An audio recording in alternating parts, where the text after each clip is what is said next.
baseball stadium to watch a baseball game. The moment that an elite player came out from a team, the crowd went wild. The stadium was heated with enthusiasm. And just then, a man started to stand up to get a better view of the game. And of course, what would have happened? The rest of the audience all stood up. Of course, I stood up as well, as everyone covered my sight. Now, this approach is actually similar with Korea's education market. Now, as one student started to take massive amount of private education, the others follow the same path as well. Why? Because the boom for private education in Korea initiated in the same way as I've told you in my example of the baseball stadium. In other words, this was actually derived from the anxiety and greed of the children and their parents. And by taking additional education, they were taking a selfish and egoistic strategy. And why is that? Because you want to get a dominant position among competition with your peers. Because you believe that it brings the most benefits out of any other solutions that you have. Well, then I'd like to ask this question, then would this strategy really be the most beneficial one? Today, I'd like to talk about why cooperative strategy is optimum within education, and this would be shown by using a twist in the game theory through a payoff matrix model that I created. It might be a bit difficult to understand at first, but I'm sure it will end up as a novel paradigm. So, then starting off, what is the game theory? Game theory is the study of mathematical models of conflict and cooperation between intelligent, rational decision makers. And one of the well-known examples of game theory is the prisoner's dilemma. Well, this is a situation where two prisoners suspected of burglary are taken into custody, and the police do not have enough evidence to convict them of the crime. So, the police questions them by putting into separate interrogation rooms, meaning that the two cannot communicate. If none of them confesses, they will both be charged a year in prison. And if one confesses and the other does not, then the confessed one will immediately get out of jail and the other one will be charged 10 years in prison. The last case, if both confess, then these both players will be sentenced to 8 years in prison.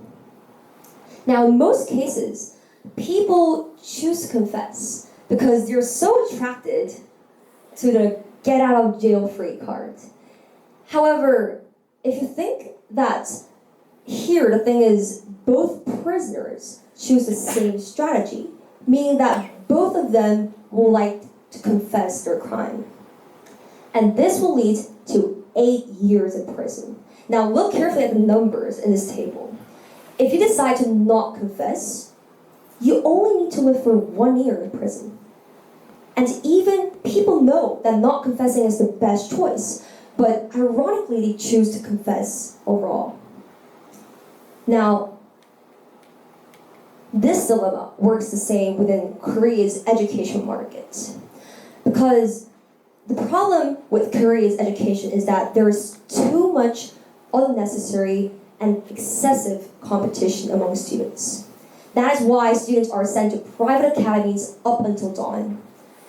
Even though students are stressed out, even though parents are financially suffering, and even in the worst case, where students commit suicide. Korean households invest more and more money to receive private education for their better grades. Now, this is not the world we want. Even though this kind of situation is actually happening, I'd like to tell you through a payoff matrix model why this strategy is so foolish for you to choose. Well, this is a payoff matrix model that I made by myself to show the utilities that each player can gain from two cases. The first case being you receiving additional education along with public education, and the second case where you only take public education. Well, the first one would be a more selfish strategy. Rather, the latter one would be a cooperative strategy because everyone has this desire and want to actually win somebody else or have a dominant position within the competition. And agreeing and cooperating upon consensus that you are not going to take any form of additional education in itself was considered as cooperation within my payoff matrix model. So,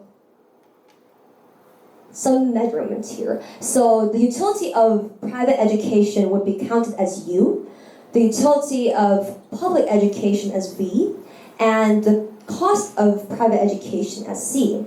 The total utility that you can earn from private education would be subtracted from U, which is U minus C, because you have a burden of your cost.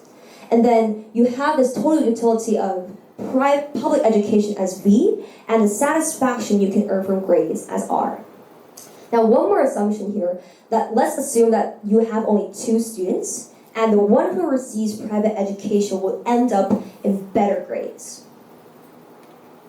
Now, back to my model, first case. So if both of these students decide to take private education, well, the total utility that each student will gain is U minus C, because you have your total utility and you subtract it because you have a big burden for your cost.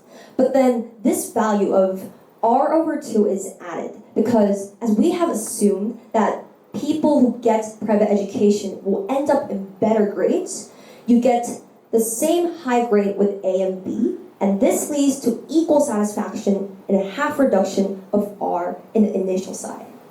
Second case, if A decides to choose private education and B does not, then A will earn a total utility of U minus C plus R, because if B does not take any form of private education, A will have a much more advantageous position, and this will lead to higher grades, which means that you are going to take all the satisfaction from grades that you can earn. While B, on the other hand, will only earn a total utility of V. The last case, if both students do not take any form of additional education and you only choose to take public education, this will lead to a total utility of V plus R over 2. Why? Because nobody can get the advantage of private education, and this leads A and B to have same equal grades, which might be a bit lower than you having any kind of other additional education in this case. So, if you look at these 3 cases, initially the value of U is much more bigger than V because you can get a better grade by having private education. But because the burden of C, its cost, has too much weight, too much burden, this actually leads to you to have a lower utility than in V.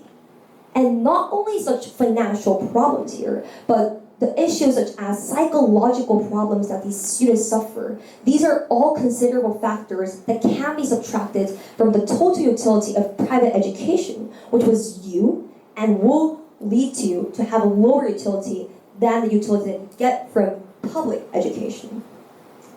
Now, well, this is not actually a personal offense to private education. I really think that taking private education is actually a beneficial one, but only when it's used in a pure purpose and its original purpose, which means that, for example, you're supplementing such difficult materials that you can't handle with, or your desire or your longing to learn something new.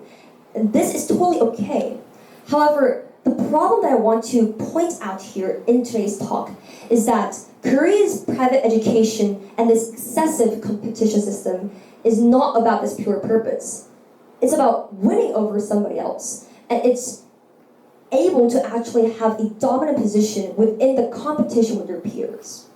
And I believe that the cooperation that I'm proposing to you right now in today's talk may not be a complete solution to this problem, and it may be somewhat unrealistic, but I think that it's the most critical and first step that you should take to make a difference, along with other efforts such as policy reforms or efforts to change social perceptions of Korean citizens. This problem can have a possibility to approach the better end. And I hope you to please welcome the world of cooperation with an open heart. Thank you.